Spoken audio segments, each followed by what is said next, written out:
एक बार की बात है, एक हरे भरे जंगल के किनारे चिंकी नाम की एक छोटी सी चिड़िया रहती थी। जंगल के किनारे एक खूबसूरत घरौंदे में बैठी चिंकी चिड़िया।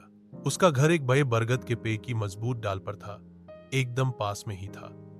हर सुबह जब सूरज उगता तो उसकी मीठी मीठी आवाज से जंगल जाग उठता।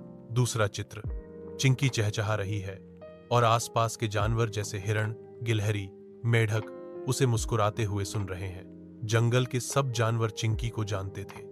प्यारे हिरण, नटखट गिलहरी और तालाब के किनारे बैठे मेढक भी, वे सब चिंकी के दोस्त थे।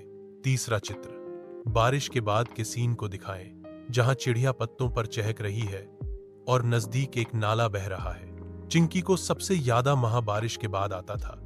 बारिश से पत्ते धुल जाते और चमकने लगते थे और धरती से मीठे मीठे कीड़े मकोड़े बाहर निकल आते थे।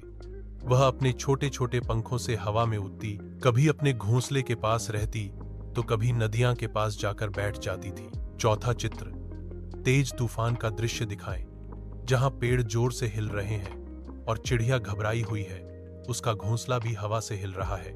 मगर एक दिन अचानक एक बहुत बर्दाश्त तूफान आया। हवा इतनी तेज थी कि चिंकी का घोंसला टूट गया। पांचवां चित्र, सभी जानवर चिड़िया की मदद कर रहे हैं। कोई लकड़ी ला रहा है, कोई चिड़िया के टूटे हुए घोंसले के तिनके ला रहा है। कोरा के अनुसार चित्र में जानवर भी मुस्कुराते हुए होने चाहिए। पहले तो चिंकी बहुत घबरा गई, पर फिर क्या हुआ, जंगल के सब प्यारे जानवर उसकी मदद को दौड़ पड़े। सबने मिलकर चिंकी के लिए एक नया और खूबसूरत घोंसला बनाया। छठा चित्र, चिंकी अपने नए घोंसले में बैठी खुश है और उसके दोस्त उसे दे